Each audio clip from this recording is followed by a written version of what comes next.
In today's video, I'm going to teach you how to activate the paddle payment gateway in your store dashboard. To get started, open Google Chrome and sign in to your store dashboard if you have not already done that. Once you are inside the dashboard, head over to the settings area.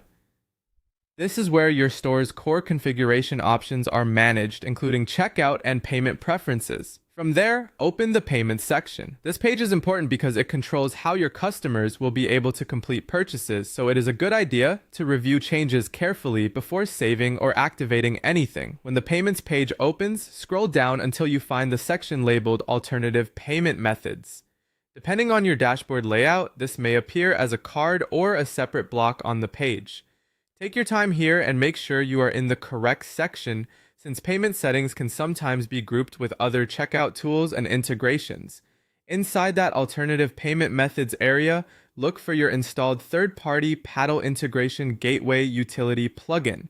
If you have multiple payment extensions installed, read each option carefully so you select the correct one. The paddle integration should be listed among your available payment tools, and once you find it, open its configuration area if needed.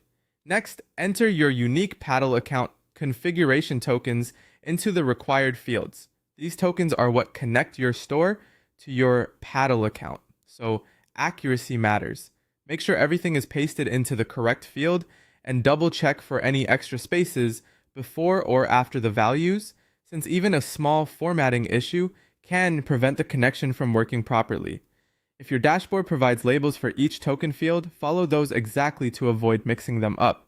After the tokens have been entered, click the Activate button. This will enable the Paddle Gateway utility so it can begin working with your store's payment setup. In many cases, the system may take a moment to validate the connection, so give it a few seconds to process.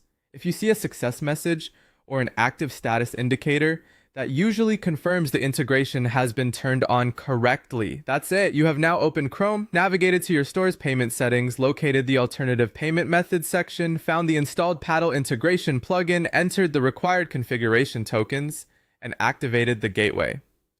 As a final